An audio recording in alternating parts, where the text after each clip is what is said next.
और कुछ हमने सवाल देख लिए थे। आज हमें क्या देखना था, ओम का नियम। ठीक, तो ओम का नियम बस ऊपर ऊपर समझना, केमिस्ट्री में भी मैंने करा ही दिया है ना। ओम का नियम फिजिक्स की आपको पहले और दूसरे चैप्टर की प्लेलिस्ट चाहिए, डिस्क्रिप्शन में मिल जाएगी। केमिस्ट्री के भी पहले दूसरे चैप्टर, दूसरा चल रहा है ना, हाँ, दोनों की प्लेलिस्ट चाहिए, सब मिल जाएगी, डिस्क्रिप्शन में सब कुछ डला हुआ है, जाके पढ़ाई करो। लेकिन हो गया, अभी पेपर ढूंढने में जिंदगी बीत रही है, ढूंढो पेपर। ये पहला लेक्चर डला रहेगा, इसमें भी प्लेलिस्ट है ना, रहती है ऐप में। हाँ, आगे देखो दोस्तों, क्या चित्र बनाया, वाह वाह वाह। ओम का नियम हम पढ़ेंगे। ओम का नियम क्या होता है, देखो, एक वैज्ञानिक थे, इनका नाम था जॉर्ज साइमन ओम। ठीक, अब ये हमारे किसी काम का नहीं है, जॉर्ज साइमन ओम। बस ये जो साइमन शब्द है, इसको सीमेन भी बोलते हैं, लेकिन हमको सीमेन बोलने में बायोलॉजी की याद आ जाती है, तो हम इसको साइमन ही पढ़ते हैं। ठीक है, हमको यही अच्छा लगता है। तो ओम जो है, इन्होंने क्या दिया, एक नियम दिया। बोला ये कि जैसे मान लो कोई ये चालक तार है, ठीक है, ये चालक तार के सिरों के बीच क्या लगा दिया इन्होंने, विभवांतर लगा दिया, यहाँ पे प्लस यहाँ माइनस। अच्छा ये बताओ, बैटरी इलेक्ट्रॉन उत्पन्न करती है कि इलेक्ट्रॉन का डिफरेंस क्रिएट करती है? इलेक्ट्रॉन का डिफरेंस बना देती है, एक तरफ इलेक्ट्रॉन बढ़ा देती है, एक तरफ इलेक्ट्रॉन घटा देती है। वो ये नहीं करती है कि हम इलेक्ट्रॉन दे रहे हैं, हमारे पास खूब सारे इलेक्ट्रॉन ले लो, वो नहीं करती, ये इलेक्ट्रॉन का डिफरेंस ला देती है। तो ये यहाँ पे अगर हम एक एकांक एरिया ले लें, ठीक है, तो एकांक एरिया से आयन चलेंगे, धनायन किधर जाएंगे, धनायन किधर जाएंगे, इधर जाएंगे। तो इस एरिया से जितने धन आयन जाते हैं उन्हीं को क्या कह देते हैं हम, धारा प्रवाह, है ना। तो जाहिर सी बात है, जब विभवांतर लगाते हैं तो उसमें क्या प्रवाहित होती है, धारा। और कैसे होती है, उच्च विभव से निम्न विभव की ओर, ये सब हम बहुत अच्छे से पढ़ चुके हैं। ठीक, तो जब ये प्रवाहित होती है तो इन्होंने बोला कि चालक के सिरों के बीच विभवांतर लगाने पर उसमें जो धारा प्रवाहित होती है वो एक दूसरे के समानुपाती होते हैं। लेकिन ये हर जगह लागू नहीं होता, इसकी कुछ लिमिटेशंस हैं, है ना। पहली बात तो इसमें है कि भौतिक अवस्था जो है वो स्थिर रहे। भौतिक अवस्था में क्या क्या इसमें आता करता है, ताप, दाब और आयतन। ठीक है, ये आयतन ये क्या रहे, स्थिर रहे। स्थिर रहने का मतलब इसमें कोई भी विकृति उत्पन्न ना हो। विकृति का मतलब होता है चेंज आना, नो विकृति, ऐसे मैं बोल देता हूँ। दूसरी बात क्या बताया, ये केवल धात्विक चालकों में होगा, मतलब धातु में होगा। ये क्या कहला जाती है, इसकी सीमाएं। ठीक, अरे यार इस शर्ट में यही दिक्कत है, टी शर्ट पहनता हूँ तो मस्त रहती है, लेकिन वो आज गंदी थी। ये इसकी क्या है, सीमाएं, ये हमें बोलना चाहिए शुरू में डेफिनेशन में। यहाँ यही बोला गया कि जैसे कोई चालक है, उसकी भौतिक अवस्था में कोई परिवर्तन ना आए, भौतिक अवस्था उसकी स्थिर बनी रहे। तो नियम क्या है, ओम का नियम, यदि किसी चालक की भौतिक अवस्था जैसे ताप, दाब, आयतन में कोई परिवर्तन ना हो, परिवर्तन विकृत कोई परिवर्तन ना हो। अब पहली देखो, ये दोनों शामिल, ये तो हम पहला ही शब्द बोल दिए, यदि किसी चालक की, है ना, यदि किसी चालक की भौतिक अवस्था में कोई परिवर्तन ना हो, तो चालक के सिरों के बीच, ये सिरे हैं, ये सिरा ए सिरा बी, सिरों के बीच लगाया गया विभवांतर उसमें प्रवाहित धारा के अनुक्रमानुपाती होता है। लास्ट में इंपॉर्टेंट लाइन यही ओम का है। ठीक है, क्या मेरा वीडियो चालू है, वाह, ठीक है। अब यहां से भी प्रोपोर्शनल आई हो गया, नियम सबको याद हो गया, 2-3 बार पढ़ेंगे याद हो जाएगा। जब प्रोपोर्शनल हटता है तो यहाँ पे एक कांस्टेंट आ जाता है आर। ठीक है, ये कांस्टेंट है जो हर धातु के लिए अलग अलग होता है।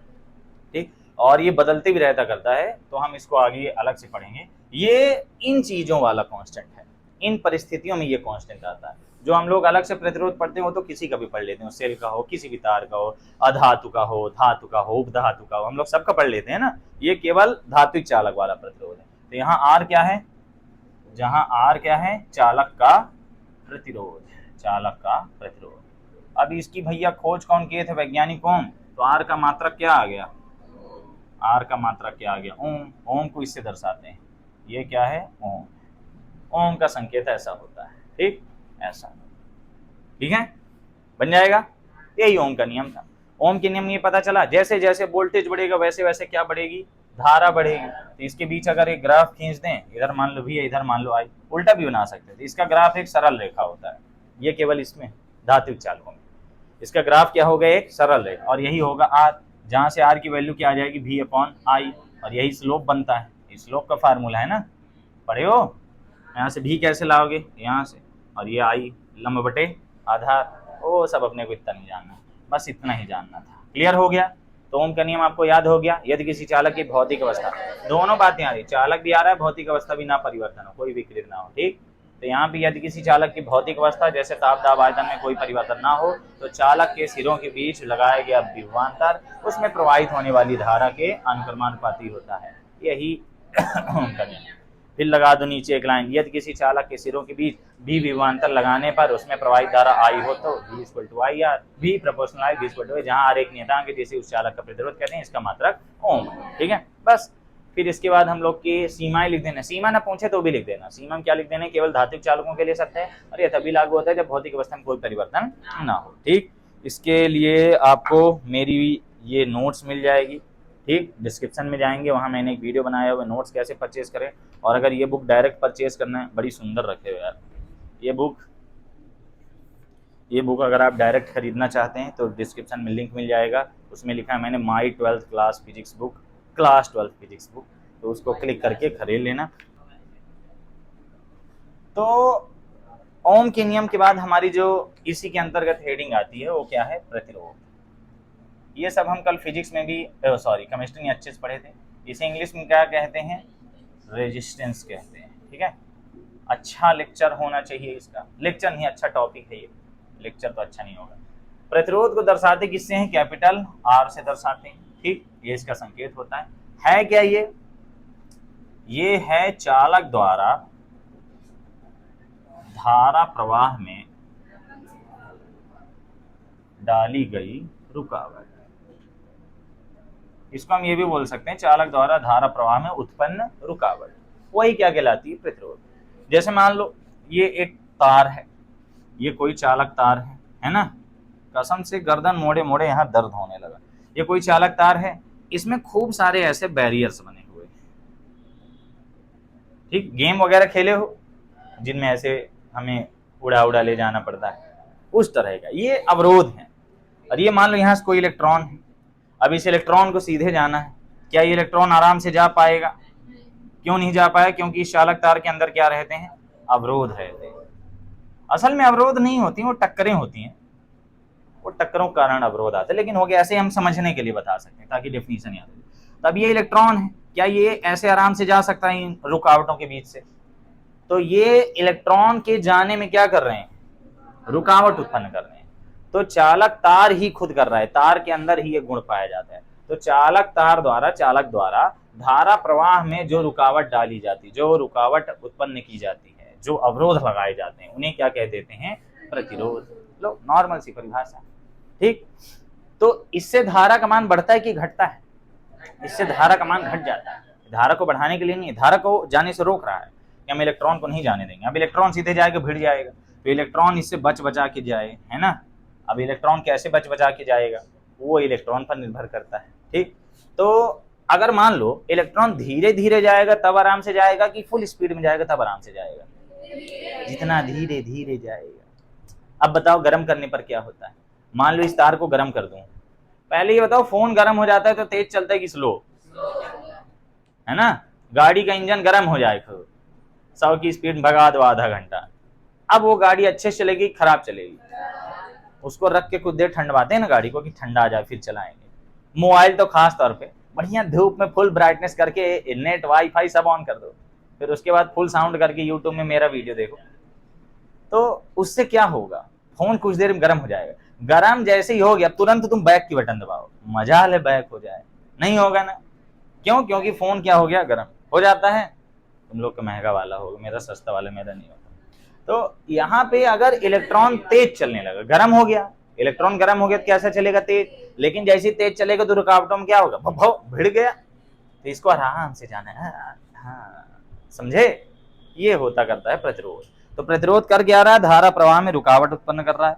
आपकी बुक में लिखा हुआ है किसी चालक द्वारा विद्युत धारा के प्रवाह में डाली गई रुकावट को इस चालक का प्रतिरोध कहते हैं। इसके बाद की लाइन आगे देखना है, ठीक है। अब अगर मान लो यही तार पतला सा होता है,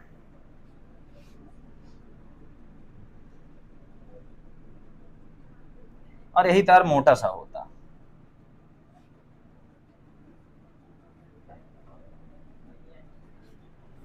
तो बताओ इलेक्ट्रॉन को चलने में कहाँ कठिनाई होती? पतले वाले। यहाँ उसको और दिक्कत होती है, यहाँ पे क्या होती है? बीच से निकल जाए, आपके को पता नहीं चली। तो अगर पतला तार है तो पतला तार है तो उसका प्रतिरोध क्या होगा? ज्यादा। मोटा तार है तो उसका प्रतिरोध क्या होगा? जैसे हीटर होता है घर में, तो हीटर में पतला तार लगाना चाहिए कि मोटा तार? मोटा तार लगाना चाहिए, लगाते ही हैं ताकि क्या हो, वो जल्दी खराब ना हो। वो जो सॉकेट है वो हीटर का तार लगाने से ही खराब हो गया, उसके लोड को नहीं सह पा रहा था, ठीक। लेकिन हीटर में मोटा तार लगाते हैं, जो बिजली के खंभे हैं। अब जैसे यहाँ से एक केबल टूट गई थी, हम लोग बताए ना, एक तो घर वाली केबल ले जाके लगा दी, अगले दिन फिर टूट गई थी। रीजन क्या था? क्योंकि हम लोग जो लगाए थे पतली सी थी, अब वो लोड नहीं सह पा रही थी। क्यों? क्योंकि उसमें ज्यादा मात्रा में आयन जाने हैं, ठीक, करंट ज्यादा है, आयन ज्यादा, वोल्टेज ज्यादा, तो कहाँ सहे? तो वहां पे क्या लगाया जाता है? मोटा तार। मोटे तार में क्या है? इलेक्ट्रॉन आसानी से चल सकते करते हैं, ठीक है। तो यहाँ हमें दो बातें जरूर याद रखनी है कि पतले तार, मतलब ये दो चीजों पर निर्भर करता है। ये किन किन चीजों पर निर्भर करता है? ये दो चीजों पर निर्भर करता है। पहली चीज ये निर्भर करता है तार की लंबाई, तार की लंबाई पर निर्भर करता है। दूसरी चीज ये तार की मोटाई, तार की मोटाई। तार की मोटाई को क्या कहते हैं? उसके अनुप्रस्थ काट का क्षेत्रफल, अनुप्रस्थ काट का क्षेत्रफल कहते हैं, ठीक। और ताप पर तो निर्भर करता ही है, ताप पर तो मस्ट ही है। ताप पर कैसे निर्भर करते हैं उसको हम पढ़े ही हैं, एक बार और पढ़ लेंगे। तो ये हमने क्या पढ़ ली, इसकी निर्भरता किन किन चीजों पर निर्भर करता है। अब लंबाई क्या है? मान लो किसी चालक तार की लंबाई L है, अनुप्रस्थ काट का क्षेत्रफल A। कैसे? मान लो ये कोई चालक तार है, इसकी यहाँ से यहाँ तक लंबाई कितनी? L है, और ये जो अनुप्रस्थ काट है इसका क्षेत्रफल क्या है? A। अब अगर इसके सिरों के बीच हम विभवांतर लगाते हैं प्लस माइनस, तो इसमें करंट तो चलेगा। करंट का डायरेक्शन क्या होगा? ये होगा कि नहीं? करंट चलेगा तो इसमें क्या आएंगे? अवरोध आएंगे। अब जो अवरोध आएगा वो लंबाई होने पर क्या होगा? ज्यादा होगा। लंबे तार का प्रतिरोध ज्यादा और मोटे तार का प्रतिरोध कम, ये भी होता करता है, ठीक। तो यहां से एक फार्मूला बन गया I proportional L upon A। क्या? R proportional L upon A। लगता है मैंने कुछ और बोल दिया था, हाँ हो गया, बेइज्जती करते। तो R proportional L upon A, इसका मतलब क्या हुआ? लंबाई के समानुपाती होता है और इस तार के अनुप्रस्थ काट के, अनुप्रस्थ काट ये होता है जैसे पेन है, तो इसको मान लो तार है, खीरा ऐसे ऐसे काटते हैं ना, वो जो आंखों में रखते करते हैं, अमीर लोग रखते हैं, हम लोग तो बस नमक लगा के खा जाते हैं। तो इस तरह अगर काटते हैं खीरा को तो वो कौन सा काट है? अनुप्रस्थ काट। और अगर ऐसे है ना, जनरली पुराने जमाने की मम्मी लोग ऐसे ही काटती हैं, ठीक, वो ऐसे वाला ज्यादा टेस्टी होता है। ऐसे लगाओ बढ़िया, ऊपर से चाट मसाला और नमक डाल दो, अमचूर वाला। ऐसे नहीं काटना है, ऐसे ऐसे काटना है। तो ये किनारे से हमको खीरा का कटा हुआ गोल गोल एरिया दिख रहा है, वो कौन सा है? अनुप्रस्थ काट का क्षेत्रफल है, ठीक है। बस इतना ही जानना था। तो R proportional L upon A होता है। यहाँ से जब इसका प्रोपोर्शनल हटाए तो एक बहुत बड़ा फार्मूला आ गया, R इक्वल टू क्या आ गया formula? ML upon NE square A tau. Tau क्या है उसके बारे में हम पढ़ चुके हैं, पढ़े हैं ना। टाउ क्या है? श्रांतिकाल है ना, इसका अंग्रेजी पता नहीं क्या भूल गया मेरे को, इसको श्रांतिकाल कहते हैं, ठीक है। और मैं किससे श्रांतिकाल की परिभाषा पूछूंगा तुमसे, बताओ।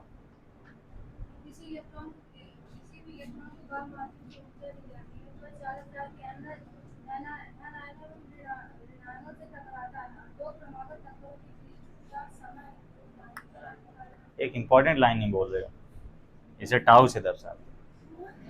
ये मत बोल देना कि इसे इस तरह के टाउ, इस तरह के टाउ और ऐसे टाउ से भी दर्शाते हैं, ये मत लिखना, ये केवल जानकारी वाली चीज है। इसे 3 प्रकार के टाउ से दर्शा सकते हैं, नहीं बस। तो श्रांतिकाल सबको पता है, 2 क्रमागत टक्करों के बीच का समय, वो सब मैं पढ़ा दे हूँ, आप देख सकते हैं डिस्क्रिप्शन में। इसके 2 फार्मूले हैं, एक है ML upon NE square A tau. M क्या है?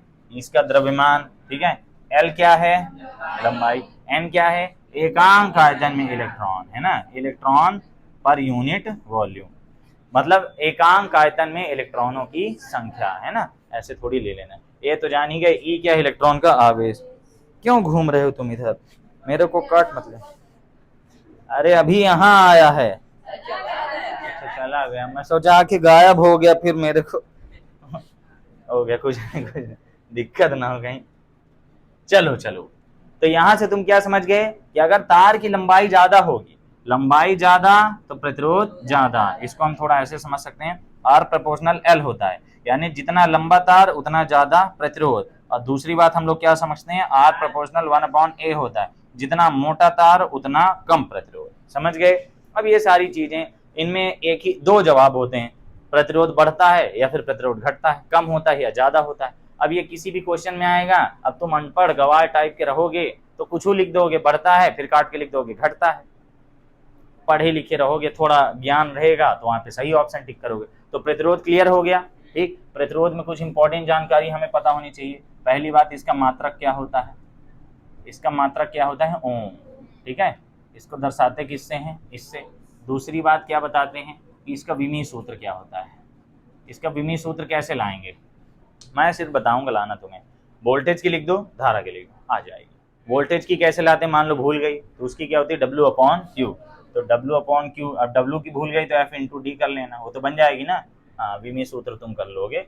बस दो ही बात इंपॉर्टेंट है जानने के लिए। ठीक, और यहाँ से आपका ये टॉपिक क्या हो गया, डन। वैसे हमने 1 ओम की परिभाषा नहीं देखी है ना, 1 ओम की परिभाषा भी देख लेते हैं।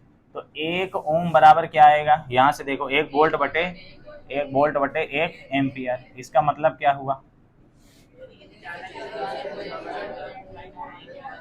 यहाँ पे क्या बोलेंगे, किसी चालक के सिरों के बीच 1 वोल्ट विभवांतर लगाने पर उसमें यदि 1 एम्पियर धारा प्रवाहित होती है तो चालक का प्रतिरोध है ना। अब मान लो 100 कोई चालक है, उसके सिरों के बीच 100 वोल्ट विभवांतर लगाए, 100 वोल्ट विभवांतर लगाए और मान लो 5 एम्पियर धारा प्रवाहित हुई, तो कितने ओम प्रतिरोध आया, 100 वोल्ट विभवांतर लगाए, 5 एम्पियर धारा प्रवाहित हुई, तो 100/5 यानी 20 ओम। बस नॉर्मल सा क्वेश्चन बन जाएगा। तो हम विभवांतर लगाते हैं तो धारा प्रवाहित होती है। तो मान लो अगर आ गया कि किसी चालक का प्रतिरोध वास्तव में रिक्त स्थान का अनुपात होता है, तो क्या लिखेंगे आप, रिक्त स्थान का अनुपात होता है, उसके सिरों के बीच लगाए गए विभवांतर तथा प्रवाहित धारा का अनुपात होता है। वही ना है, V/I हो गया, बन जाएगा। 500 वोल्ट लगाएं, 100 एम्पियर धारा है, तो कितना प्रतिरोध। अब देखो प्रतिरोध कम है, धारा बढ़िया चलती है ना, प्रतिरोध कम धारा मस्त चलेगी, प्रतिरोध ज्यादा धारा कम चलेगी। अब धारा मस्त चलेगी कम चलेगी, किसी के आधार पे एक हेडिंग आती है चालकता, लेकिन उसको हम बाद में देखेंगे। पहले हम देखते हैं कि ओम के नियम को प्रूव कैसे करेंगे। क्या देखना है, ओम के नियम का प्रूव। तो हम ओम का नियम पढ़ लिए, ओम का नियम क्या पढ़े थे, V/I होता है। फिर प्रतिरोध पढ़ लिए, अभी प्रतिरोध किन किन चीजों पर निर्भर करता है हमने ये भी देख लिया, एक बार और देख लेंगे, आगे बुक में दिख रहा है ना। हाँ, और अब आता है ओम के नियम का प्रूव कैसे होता है, और वो जो फार्मूला आता है mL/n²A वो कैसे आएगा। ठीक, इन सबको प्रूव करने के लिए आपको अनुगमन वेग प्रूव कराया गया था। अनुगमन वेग मैंने पहले वीडियो में कराया, पहले नहीं दूसरे वीडियो में कराया, जाके देख लेना। अनुगमन वेग का फार्मूला क्या था, VD = EE/m × tau, average Kumar बोली टाउ के। ठीक है, वास्तव में ये माइनस होता है, लेकिन जब वेक्टर में लिखो तब, है ना। हम इसको अगर VD नॉर्मल वाला लिखते हैं तो EE/m × टाउ आएगा। अब क्या करना है, ये VD वाला था, हमें चाहिए क्या, धारा। तो धारा चाहिए तुम्हें, तो उसके लिए क्या करोगे तुम, चूंकि I = क्या होता है, NEA/VD होता है, VD का सूत्र रख दो। तो I = क्या आ जाएगा, NEA/VD का वैल्यू क्या है, EE/m × टाउ। यहाँ EE गुणा हो जाएगा तो ये आ जाएगा NE²A/m × टाउ भी आ गया। अब ये जो E है, E का एक फार्मूला होता है, चूंकि E = क्या होता है, V/L, है ना। तो यहाँ पे क्या आ जाएगा, V/L आ गया। अब यहाँ पे तुम ये ध्यान दो, ये V है तो V इधर नहीं चाहिए, हमें इधर चाहिए ताकि हम अनुपात ला सकें। तो ये V इधर से कहाँ आ जाएगा, यहाँ आ जाएगा। तो ये क्या हो जाएगा, I/V = NE²A टाउ/mL। उल्टा कर दो, क्या कर दो, उल्टा। तो उल्टा करेंगे तो क्या हो जाएगा, V/I = mL/NE² टाउ आ गया। अब V/I क्या होता है, ओम का नियम। अब V/I क्या होता है, R, है ना। चूंकि V, इसको मिटा दूं, हाँ यहीं पे लगा देता हूँ। तो यहाँ पे चूंकि V/I = क्या होता है, R, इसलिए यहाँ पे क्या आ जाएगा, इसलिए इसको समीकरण 1 मान लूं। समीकरण 1 से क्या लिख दूंगा, समीकरण 1 से ये r इक्वल टू क्या आ जाएगा, नहीं तो तुम ऐसे कर सकते हो, इसको ये लिख दिए, इसी के आगे की लाइन लिखते हैं ना, इसके कई तरीके हैं। अब बस आंसर आ चुका है, नौटंकी आ कर रहे हैं। इक्वल टू क्या बन जाएगा r, जहां तुम सीधे बोल दो, जहां r बराबर क्या हो गया ml अपॉन एन स्क्वायर ए टाउ, इसका बटे उधर गुना हो जाएगा, तो v इक्वल टू क्या आ जाएगा आई आर, और यहाँ लास्ट में एक लाइन लिख दोगे, यही ओम का नियम है, प्रूव। और ये जो हेडिंग हमने प्रूव किए किस आधार पर की है, इसका नाम क्या था, पिछले साल की बुक में लिखा है मुक्त, क्या था, थोड़ा पढ़ के बताओ। बुक क्यों नहीं लाते हो, क्या लेके आए हो, रोज कैसे भूल जाते वाह, तो बिना बुक के तुम्हारे समझ में क्या आता है। ये लोग तो चलो दिख रहे हैं, सब उंगली रख के देख रहे हैं कहाँ क्या लिखा रहा, उसी की कॉपी में पेपर में भी लिखना, और उसी की मार्कशीट अपने कॉलेज में भी लगाना, नहीं तो इसको कैसे प्रूव करना था, ये था छोटा मेथड। ये कौन सा मेथड है, छोटा मेथड। और मेरा मानना है कि 4 नंबर के लिए ये इनफ नहीं है, ठीक है, क्योंकि हमने ये फार्मूला डायरेक्ट लगा दिया ना, और यहाँ पर ये जो फार्मूला लगा ये किसका था, डायरेक्ट आ गया, ठीक। पेपर में क्या है कि तुम्हें VD प्रूव करके दिखाना चाहिए, VD प्रूव करना सबको आता है, वो तो 2 मिनट की चीज।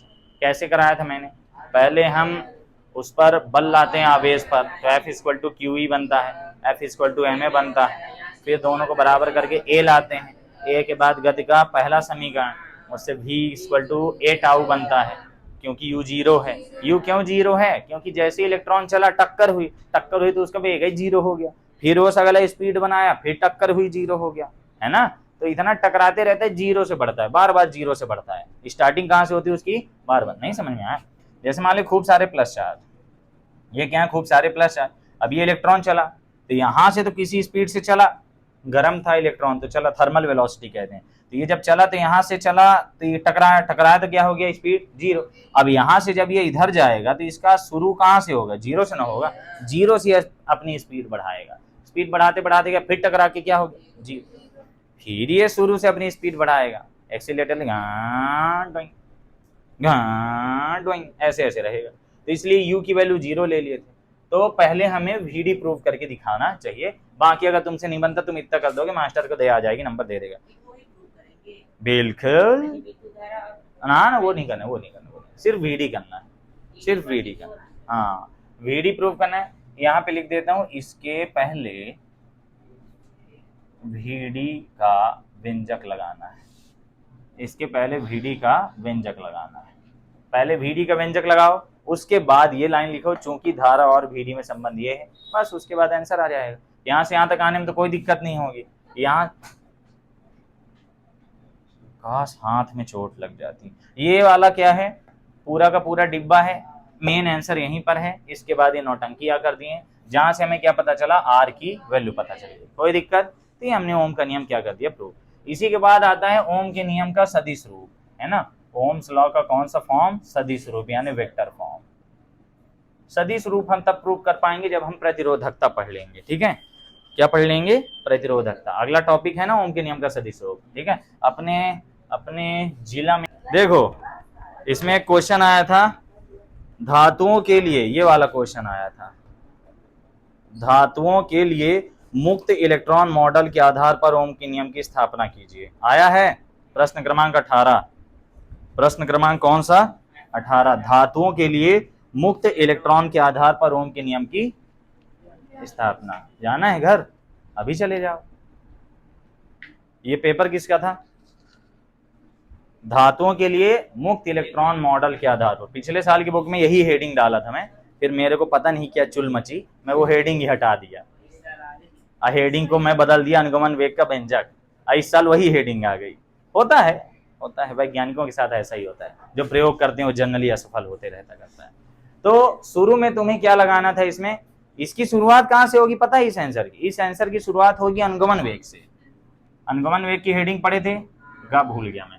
अनुगमन वेग जैसे लगाए थे, पहले परिभाषा लिख दो छोटी सी, कि जब किसी चालक किरणों के बीच विभवांतर लगाया जाता है तो इलेक्ट्रॉन विद्युत क्षेत्र की दिशा के विपरीत अर्थात निम्नवत उच्च विभव की ओर गति करने लगते हैं, एक नियत औसत वेग से गति करने लगते हैं। इसे ही अनुगमन वेग कहते हैं। इसका मान 10 की घात -4 कोटि का होता करता है। वैसे इलेक्ट्रॉन की स्पीड क्या था 100 किलोमीटर एक सेकंड में, लेकिन ये बताया था ना ऐसे ऐसे चल रहे हैं और किनारे खिसक रहे हैं, वैसे तो वहीं पे चलते रहते हैं इलेक्ट्रॉन। इसीलिए तो जब विभवांतर नहीं लगाया जाता, बिना विभवांतर के, बिना विद्युत क्षेत्र की उपस्थिति में चालक में इलेक्ट्रॉनों का औसत वेग शून्य होता है। 5-6 बार बता चुका हूं, ऑब्जेक्टिव आएगा गलत ना कर देना।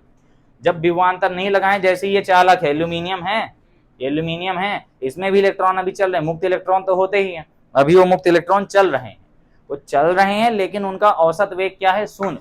वेग शून्य है, चाल नहीं है। क्यों वेग क्यों शून्य है?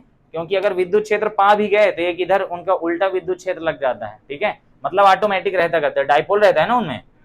हाँ, बस इतना ध्यान रखो कि उनका शुरुआती जो रहता है वेग शून्य रहता है, लेकिन जब विद्युत क्षेत्र की उपस्थिति हो जाती है तो क्या करने लगते हैं, थोड़ा सा खिसकने लगते हैं, वोल्टेज आ जाता है। जब वोल्टेज समझ रहे हो ना, हाँ ये वोल्टेज। विभवांतर क्या होता है, विभवांतर का दूसरा नाम हमने बताया था, पूरा अगर विभवांतर आ जाए फुल मैक्सिमम वैल्यू, विद्युत वाहक बल। तो विद्युत वाहक बल का मतलब क्या है, वो एक प्रकार का बल है ना, जो इलेक्ट्रॉन को धक्का मारता है। ये वाला टॉपिक मैंने बता दिया है, छोटा मेथड और बड़ा मेथड दोनों बता दिए हैं। बड़ा मेथड के लिए आप मेरा पुराना वीडियो देख सकते हैं। आगे देखो, अगली हेडिंग आपकी बुक में दिख रही, प्रतिरोध को प्रभावित करने वाले कारक, ठीक है। अब ये कारक कैसे प्रभावित करते हैं हम इसको थोड़ा समझ लेते हैं, ठीक। तो हमने देखा था ml/ne²a τ, है ना। इसमें एक पदार्थ की प्रकृति दिया हुआ है चालक के पदार्थ पर, मतलब ये इलेक्ट्रॉन की संख्या ही बता रहा है, इससे हम यही लिख देते हैं, इलेक्ट्रॉन की संख्या ही लिख देते हैं। तो ये प्रभावित करने वाले कारक, इसको कौन कौन से फैक्टर अफेक्ट करते हैं, ठीक। ये हमारा मेन फार्मूला है, इसको याद रखिए दोस्तों। कसम से बिना डिब्बा के ज्यादा अच्छा लग रहा था। सबसे पहले तो ये चालक की लंबाई पर निर्भर करता है। किस पर निर्भर करता है, चालक की लंबाई पर। एम को मारो गोली, द्रव्यमान से अपने कोई मतलब नहीं। चालक की लंबाई ज्यादा होगी तो प्रतिरोध ज्यादा, चालक की लंबाई कम होगी प्रतिरोध कम। इसको तुम्हें डिटेल में लिखना है। सबसे पहले लिखोगे लंबाई पर, तो हेडिंग क्या लिखे, चालक की लंबाई पर। इसके अंदर क्या लिखोगे, चालक तार की लंबाई के समानुपाती होता है, अर्थात लंबाई लंबे तार का प्रतिरोध अधिक और छोटे तार का प्रतिरोध कम होता है। इतना लिखना है अपने से। दूसरी बात हमें n दिख रहा है, दूसरी बात क्या दिख रहा है, n, r प्रोपोर्शनल 1/n। इसका मतलब क्या हुआ, अगर n है क्या, n है यहाँ पे एकांक आयतन में इलेक्ट्रॉन की संख्या, तो इसको मैं इलेक्ट्रॉन घनत्व नहीं कह सकता, कह सकता हूं कि नहीं, एकांक आयतन में इलेक्ट्रॉन की संख्या इलेक्ट्रॉन घनत्व कहलाएगा, क्योंकि ये दो चीजों के लिए अलग अलग होता है। देखो, एक होता है चालकों का, एक होता है कुचालकों का, और एक होता है अर्धचालकों का। अर्धचालक मुझसे लिखते नहीं बनता, ठीक। ये तीनों में अलग अलग फैक्टर होता है। अब अगर हम चालक की बात करें, चालक में ध्यान दो, क्या चालक में इलेक्ट्रॉन बढ़ते घटते हैं? चालक में पहले से खूब सारे क्या रहते हैं, मुक्त इलेक्ट्रॉन, ठीक है, समझना ये तीनों। इसीलिए मैं पहले तुम्हें एक मेला या फिर मंदिर वाला एग्जांपल दे रहा हूं। अब अगर हम चालक की बात करते हैं, तीन चीजों पर निर्भर कर रहा है। चालक में पहले से मुक्त इलेक्ट्रॉन है ना, तो जब अभी इसमें ताप का प्रभाव भी बताऊंगा, समझ जाओगे। चालक में पहले से क्या है, मुक्त इलेक्ट्रॉन। अब चालक को गर्म करता हूं तो क्या मुक्त इलेक्ट्रॉन की संख्या बहुत बढ़ जाती है? उसमें ज्यादा प्रभाव नहीं पड़ता। मैं कह सकता हूं कि चालक को चाहे गर्म करूं चाहे ठंडा करूं, उसमें इलेक्ट्रॉनों की संख्या में कोई परिवर्तन नहीं आता होगा बहुत कम, क्योंकि उसमें पहले से इतने इलेक्ट्रॉन है ना, तो हम उसमें ना के बराबर परिवर्तन मानते हैं। तो क्या चालक में n की कोई भूमिका है? चालक के लिए n ज्यादा महत्वपूर्ण फैक्टर नहीं है। कुचालक में तो बात ही नहीं। कुचालक में क्या मुक्त इलेक्ट्रॉन है, और ये कौन से मुक्त इलेक्ट्रॉनों की संख्या है, कौन से मुक्त इलेक्ट्रॉन। क्या कुचालक में मुक्त इलेक्ट्रॉन है? तो ये तो खत्म हो गया वहीं पे। तो अगर कुचालक में मुक्त इलेक्ट्रॉन कितने हैं, 0 हैं, तो प्रतिरोध क्या हो गया, है ना, इसीलिए उसका प्रतिरोध बहुत ज्यादा होता है। इतना ज्यादा प्रतिरोध है कि करंट ही नहीं चलता, क्योंकि मुक्त इलेक्ट्रॉन है ही नहीं, ठीक। अब अर्धचालकों की बात करो। अर्धचालकों में क्या नॉर्मल अवस्था में मुक्त इलेक्ट्रॉन होते हैं? 14 पाठ पढ़ के आए हो, नहीं पढ़े हो तो भी थोड़ा बहुत तो जानते ही होगे। अर्धचालकों में क्या नॉर्मल अवस्था मुक्त इलेक्ट्रॉन होते हैं? नहीं होते। जब थोड़ा सा टेम्परेचर पाते हैं, ऊर्जा, सूर्य का प्रकाश भी पड़ गया, तो उनमें क्या आ जाते हैं, मुक्त इलेक्ट्रॉन। तो पहले क्या थे, मान ले कि ये है, और एक ये है। ये यही चीजों पर डिपेंड करता है। तो यहां पर अगर अभी देखो 3 इलेक्ट्रॉन और बाकी सब जुड़े हुए हैं, अभी तुमको राजकुमार सर हड़काएं, मैं हड़काऊंगा, इतना नीदान काहे हो, उसको जगाओ थोड़ा। हाँ वो तो तुम्हें लग रहा है, वो जो चंद्रगुप्त मौर्य वाला नहीं आता था एक सीरियल जिसमें वो घनानंद रहता था, त्रिगधा त्रिगधा करते रहता था, उस तरह के बने थे अभी त्रिगधा। क्या क्या क्या बता रहे हो, तुम ही लोग ना बता रहे थे, प्रिंसिपल सर, दोनों वही चीज है। सर मीन्स सर, चाहे वो पैर में ही क्यों ना हो। तो यहाँ पे कितने इलेक्ट्रॉन है अभी, 4 इलेक्ट्रॉन। कितने हैं, 4। क्या हुआ, अब ये बताओ, अर्धचालक कुछ देर में अगर चल जाता है तो उसमें क्या आ जाते हैं, खूब सारे इलेक्ट्रॉन। तो खूब सारे इलेक्ट्रॉन आ जाते हैं तो इलेक्ट्रॉन की संख्या क्या हो गई, बढ़ गई। अब इलेक्ट्रॉन की संख्या बढ़ गई तो प्रतिरोध क्या होगा, घटेगा, घट रहा है। जितने ज्यादा इलेक्ट्रॉन होंगे उतना बढ़िया करंट चलेगा, अकाउंट में जितना ज्यादा पैसा होगा उतना मजा आएगा, जिंदगी उतनी बढ़िया चलेगी, समझ रहे हो। जितना बढ़िया नेट होगा उतना तेज चलेगा। ऐसे आप कई सारी चीजें बोल सकते हैं। और क्या क्या बोल सकते हैं हम लोग, यस, तुमने मेरे मन की बात की। कोचिंग में जितने ज्यादा लड़के होंगे उतना ज्यादा पैसा आएगा। तो इससे क्या हो रहा है, इससे फायदा हो रहा है। तो इनमें अर्धचालकों में जितने ज्यादा इलेक्ट्रॉन आएंगे उतना ही ज्यादा ये क्या होंगे, चलेंगे। चालकों पर तो इसका फर्क ही नहीं पड़ता, चालक को ज्यादा प्रभावित ये नहीं करता है, ठीक है। तो तुम्हारी बुक में देखो क्या लिखा है, यहाँ पे क्या लिखा है, देखो पहला पॉइंट बुक में, चूंकि एकांक आयतन में इलेक्ट्रॉन की संख्या भिन्न भिन्न होती है ना, अतः अलग अलग धातुओं का प्रतिरोध भी अलग अलग होता है। अब धातु तत्व कुछ भी कह दो तुम, अलग अलग तत्वों का प्रतिरोध कह सकते हो अलग अलग होता है।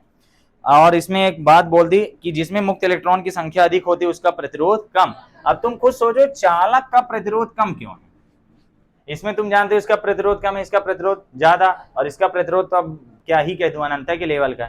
इसमें प्रतिरोध कम होने का कारण क्या है, इसमें आर का होता है कम, आर कम है तब ना करंट बढ़िया चलता है। इसका कारण क्या है, इसमें फ्री इलेक्ट्रॉन्स होते हैं, तो फ्री इलेक्ट्रॉन्स जितना ज्यादा होंगे प्रतिरोध उतना ही कम होगा, ठीक है। बस इसको तुम ऐसे याद कर सकते हो कि कोचिंग में लड़के जितने ज्यादा होंगे मास्टर को प्रतिरोध उतना ही कम होगा। अगला पॉइंट देखते हैं दोस्तों, चालकों में ये ज्यादा इफेक्ट नहीं करता। अब आएगा ताप का प्रभाव, ठीक है। अब इनमें जब भगदड़ मच जाएगी तब क्या होगा, फिर अगला वाला ई तो है ही, ए तो हम पहले ही पढ़ चुके हैं। ए क्या पढ़े थे हम लोग, तो आर प्रोपोर्शनल 1/A, यानी तार मोटा है तो उसका प्रतिरोध कम, तार पतला है, छोटा सा मुंह है उसका, जैसे ही गेट है, बड़ा सा गेट है तो तुम लोग आराम से चले जाओगे, छोटा सा गेट है तो तुमको जाने में दिक्कत आएगी। बस यही बहुत समझाए, इसको क्या ही समझाना है। चौथा पॉइंट क्या बोलता है, टाउ पर, आर प्रोपोर्शनल 1/टाउ। टाउ किस पर डिपेंड करता है, टेम्परेचर पर। तो एक हम और फैक्टर यहाँ पे इंपॉर्टेंट फैक्टर समझ लेते हैं, आर प्रोपोर्शनल ताप, लेकिन ये भी सबका अलग अलग होता है, वो अभी हम देखते हैं। ताप का प्रभाव आपकी बुक में एक बाद में हेडिंग डली हुई है, ताप बढ़ने पर, पेज नंबर 24 में है ना, पेज नंबर 24 में लिखा है ताप बढ़ने पर। तो धातु में अलग इफेक्ट पड़ता है, अधातुओं में अलग, उपधातुओं में अलग, ठीक। तो उसमें हम तीनों देखेंगे। तो यहां पर अगर हम देखें आर प्रोपोर्शनल ताप, तुम बुद्धि लगाओ चालकों में क्या होगा, ताप बढ़ाएंगे तो क्या होगा, ध्यान से समझो, यही बताइए, ये वाला इंपॉर्टेंट है। ताप बढ़ाएंगे तो वो इलेक्ट्रॉन क्या होंगे, गति करेंगे, क्योंकि जो हम ताप दे रहे हैं वो उसमें ऊर्जा है, थर्मल एनर्जी है, और उसमें जाके क्या कन्वर्ट होगी, गतिज ऊर्जा, ठीक। जैसे ये कोई तार है, अरे यार कितना गंदा तार बनाता हूं, ये तार में खूब सारे क्या है, ये इलेक्ट्रॉन, ठीक है। अभी ये इलेक्ट्रॉन अपनी नॉर्मल वेलोसिटी से चल रहे हैं, कौन सी है इनकी नॉर्मल वेलोसिटी, वही ड्रिफ्ट वेलोसिटी, यानी अनुगमन वेग चल रहे हैं, बढ़िया मंद मंद मंद मंद खिसा करें धीरे धीरे। अब उसको हम एक्स्ट्रा एनर्जी दे दिए, एक्स्ट्रा एनर्जी यानी तार को क्या कर दिए, गर्म, तब उनकी वेलोसिटी बढ़ेगी, ताप बढ़ाने पर अनुगमन वेग बढ़ता है, यानी और तेज खिसकेंगे यानी उनमें क्या होगी, और ज्यादा टक्कर। तो ताप बढ़ाने पर क्या होती है, टक्कर ज्यादा होने लगती है ना।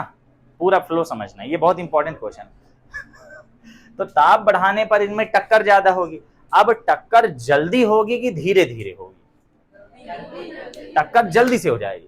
पहले इलेक्ट्रॉन इस स्पीड में चल रहे थे, ये जैसे दो इलेक्ट्रॉन ऐसे जाके टकराए, टिंग। अब इन इलेक्ट्रॉनों की गतिज ऊर्जा बढ़ चुकी है, टिंग होंगे, जल्दी से टकराएंगे। तो इसमें क्या है, इलेक्ट्रॉन पहले धीरे धीरे जा रहा था, मान लो इलेक्ट्रॉन पहले 100 की स्पीड में जा रहा था, अब इलेक्ट्रॉन डबल हो जाएगा, 200 की स्पीड में झुन्न से जाके टकराएगा। तो जल्दी से गया तो समय किसमें ज्यादा लगा? पहले वाले में ज्यादा समय लगा। गर्म करने के बाद इलेक्ट्रॉन की टक्कर जल्दी हो रही है, यानी समय क्या लग रहा है? कम। समय कम लग रहा है यानी टाउ का मान कम है। टाउ क्या बहुत अच्छे से बताया, दो टक्करों के बीच का समय, बस। तो टाउ जितना कम हो जाएगा उतना ही ज्यादा क्या हो जाएगा? प्रतिरोध। तो गर्म करने पर प्रतिरोध क्या हो जाता है? ज्यादा हो जाता है ना। अब देखो ये वाला फैक्टर, गर्म करने पर इसमें क्या इफेक्ट पड़ेगा? हम जब गर्म करते हैं तो ये बताओ कि दो चीजें दूर भागती हैं कि दो चीजें पास आती हैं? दो दोस्त हैं, उनमें गर्मा गर्मी करवा दी, लड़ाई करवा दी, तो दोनों पास बैठेंगे कि दूर रहेंगे? दूर बैठेंगे, उनका दिमाग साथ में आसमान में रहेगा। जैसे वकील होते हैं तलाक कराते करते हैं, ठीक है। पंडित बेचारा शादी करा के पैसा कमाता है, वकील शादी तोड़ा के पैसा कमाता है, दोनों अच्छे बिजनेस हैं, कोई भी ज्वाइन कर। आजकल तलाक ज्यादा हो रहे हैं, तो तलाक वो वकील वाला बढ़िया। क्या दोबारा थोड़ी बोलेंगे? क्या बोला? पूरी बात बताया करो। तो बताओ फिर, जल्दी आगे पढ़ाऊं मैं, तलाक शुदा कराना मेरे। ए यार हट। इज दैट कुकुर? सीबीएसई वाले कुकुर जानते ही होंगे, ठीक है। अब यहाँ ये समझो, ये चारों बातें, पांचों बातें क्लियर रखो। तो ताप बढ़ाए जब हम, ये चालकों में होता है केवल और केवल। जब चालकों में हम ताप बढ़ाते हैं तो इनमें पहले से ही क्या थे? फ्री इलेक्ट्रॉन्स थे। ये फ्री इलेक्ट्रॉन्स क्या होंगे? चलने लगेंगे, तो इनमें क्या होगी? टक्कर। टक्कर क्यों होगी? ज्यादा होगी, पहले से ज्यादा टक्कर होगी, और जल्दी जल्दी टक्कर होगी। जल्दी जल्दी टक्कर होने का मतलब टाउ का मान कम, टाउ का मान कम यानी ज्यादा। जैसे मान लो चिरहुलम गए, चिरहुला रहने दे यार, अच्छी जगह है। मान लो कोई मान लो क्रिकेट देखने गए, हाँ फालतू जगह, क्रिकेट देखने गए, वहां भगदड़ मच गई। अफगानिस्तान पाकिस्तान का मैच था, ये लोग इनको गाली दे दी, ये लोग इनको गाली दे दी। पिछली बार हुआ था ना, कुर्सी उखाड़ के मारे हैं एक दूसरे को। नहीं देखे थे मैच? अरे बड़ा मजा आया था। दोनों देश ही ऐसे हैं। तो सॉरी, मेरे ऊपर बम न फेंक देना, ये वीडियो एडिट करना पड़ेगा। अफगानिस्तानी कुछ कर सकते हैं, अफगानिस्तान बहुत डेंजरस देश है। ये बता रहा हूं कि दोनों में लड़ाई हो गई, लड़ाई हो गई तो भगदड़ मची, भगदड़ मची तो क्या आराम से कोई भाग पाया? आराम से नहीं भाग पाया, क्योंकि वहां पे क्या हुई? रुकावट ज्यादा हो गई, प्रतिरोध क्या हो गया? ज्यादा। तो भगदड़ मचने का कारण क्या था? टेम्परेचर। तो ताप अगर ज्यादा हो जाता है तो चालकों का प्रतिरोध ज्यादा हो जाता है। ध्यान से ध्यान से ध्यान से ध्यान से, अगर ताप हम बढ़ाते हैं तो चालक का प्रतिरोध क्या होता है? ज्यादा होता है, ठीक है। ताप ज्यादा करेंगे तो चालक का प्रतिरोध क्या होगा? ज्यादा होगा, क्योंकि चालक में पहले से क्या थे? मुक्त इलेक्ट्रॉन। अब जब गर्म कर देंगे तो वो तेज भागेंगे, और तेज भागेंगे तो एक दूसरे से क्या होंगे? दूर जाएंगे, क्योंकि उनमें ऊर्जा आ गई। क्या था इनके बीच? अंतराणुक बल भी तो लगता है धनायन ऋणायन के बीच। जब वो टेम्परेचर पा जाते हैं तो बल का मान क्या हो जाता है? कम। जैसे विलयन में तनुता बढ़ाने पर क्या होता है? पानी डाल दिए किसी विलयन में तो पतला हो गया, तो कण क्या हो गया? एक दूसरे से दूर चले गए, ठीक है। अब यही हाल हुआ यहाँ। अब मान लो ये एक निश्चित एरिया है, अभी कितने इलेक्ट्रॉन दिख रहे हैं? 4। अब जब गर्म कर दिए तो ये इलेक्ट्रॉन एक दूसरे से क्या होने लगे? दूर भागने लगे। तो एक निश्चित एरिया में इलेक्ट्रॉन की संख्या क्या होने लगती है? कम होने लगती है। तो अब इलेक्ट्रॉन की संख्या क्या होगी? कम। तो प्रतिरोध क्या हो जाएगा? ज्यादा। ये सब एक दूसरे से इंटरलिंक होते हैं। गर्म करते हैं तो इलेक्ट्रॉन दूर भागते हैं, दूर भागते हैं तो एक निश्चित एरिया में इलेक्ट्रॉन की संख्या कम होने लगती है, और इलेक्ट्रॉन की संख्या कम होने लगती है तो प्रतिरोध ज्यादा होने लगता है। एक और ये भी रीजन है। ये दोनों डिपेंड किस पर कर रहे हैं? ताप पर। ये चालकों में बात हो रही है, कुछ चालकों में भी बता रहा हूं। चालक में क्लियर हो गया कि नहीं? तो किसी चालक का ताप बढ़ाने पर प्रतिरोध बढ़ता है, कारण बताइए। जब किसी चालक को गर्म करते हैं तो उसमें मुक्त इलेक्ट्रॉनों की गतिज ऊर्जा बढ़ जाती है, जिससे वे गति करने लगते हैं। उनमें टक्करें होती हैं, इलेक्ट्रॉन आपस में या फिर अन्य धनायनों से टक्कर करते हैं, और जब तेज गति से टक्कर करते हैं तो उसमें टक्कर का समय बहुत कम होता है, अर्थात शांतिकाल का मान बहुत कम होता है। शांतिकाल कम होने के कारण प्रतिरोध का मान बढ़ जाता है। ये आंसर आपको बुक के लास्ट में मिलेगा, बुक के लास्ट में नहीं, 29 पेज खोलो, 29 पेज में question number 4, page number 29 question number 4, ये सब आपको मेरी बुक में मिल जाएगा बढ़िया से। पेज नंबर 29 क्वेश्चन नंबर 4 लिखा है, किसी चालक का ताप बढ़ने पर प्रतिरोध क्यों बढ़ जाता है? क्यों बढ़ जाता है? क्योंकि इलेक्ट्रॉन त्वरित हो जाते हैं, आपस में टकराने लगते हैं, टक्करों के बीच का समय अर्थात शांतिकाल कम हो जाता है और सूत्र इसके अनुसार प्रतिरोध बढ़ जाता है। प्रतिरोध बढ़ गया तो करंट क्या अच्छे से चलेगा? नहीं, करंट को चलने में क्या आएगी? कठिनाई आएगी। और ये भी रीजन है कि जब गर्म किए तो उनमें जो मुक्त इलेक्ट्रॉन थे वो एक दूसरे से क्या जाने लगे? दूर। तो एक निश्चित एरिया में मुक्त इलेक्ट्रॉनों की संख्या क्या हो गई? कम हो गई निश्चित एरिया में। बस सारे फैक्टर क्लियर हो गए। अभी हमने किसका बताया? केवल और केवल चालक का बताया। अब हम कुचालक की तो बात ही नहीं करेंगे, क्योंकि कुचालक में गर्म करने पर धारा के लिए कोई प्रभाव ही नहीं। मेन रूप से हमें बात करना है अर्धचालकों पर। अर्धचालक जो होते हैं, तुमने परिभाषा तो पढ़ी ही होगी, फिर भी मान लो अगर तुम्हें भूल गई परिभाषा तो 14 पार्ट में दाएं तरफ सबसे नीचे आ जाओ, यहां भी लिखा हूं, ये वाली सुंदर नहीं है। 14 पार्ट खोलिए, मैं पेज बता रहा हूं आपको। ला ला ला ला ला 111 पेज खोलो, पहले अर्धचालक समझ लो, तब मैं उस पर ताप का प्रभाव बताऊंगा। हालांकि जो पढ़े उनको कोई दिक्कत नहीं। 111 पेज खोले, अर्धचालक चैप्टर में आ जाओ। यहाँ पे राइट साइड में सबसे नीचे एक परिभाषा लिखी है ब्लैक कलर में मोटा मोटा।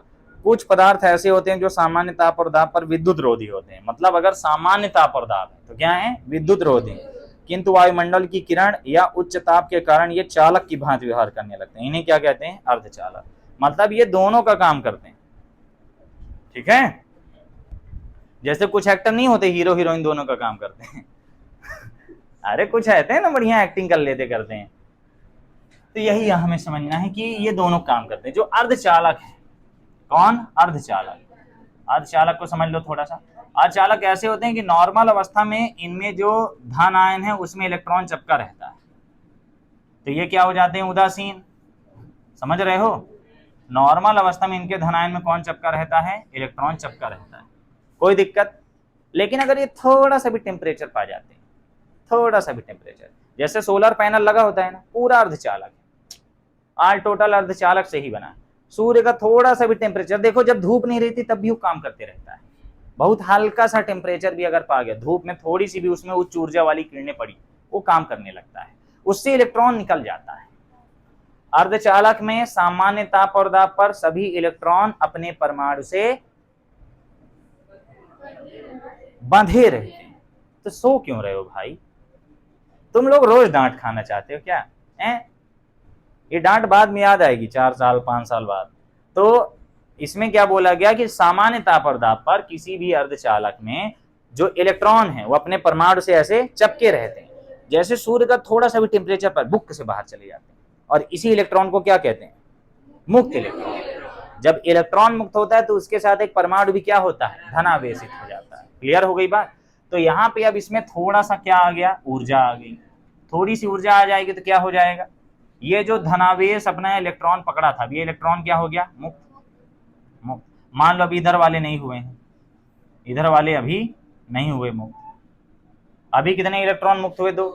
अब अगर हम इसको थोड़ा और गर्म करें तो गर्म करेंगे तो ये जो परमाणु है इसमें उपस्थित इलेक्ट्रॉन ऊर्जा पाएगा, और ऊर्जा पा के क्या करेगा? वो अपने आप को उच्च ऊर्जा स्तर में ले जाएगा और आयनन ऊर्जा पा जाएगा तो निकल जाएगा।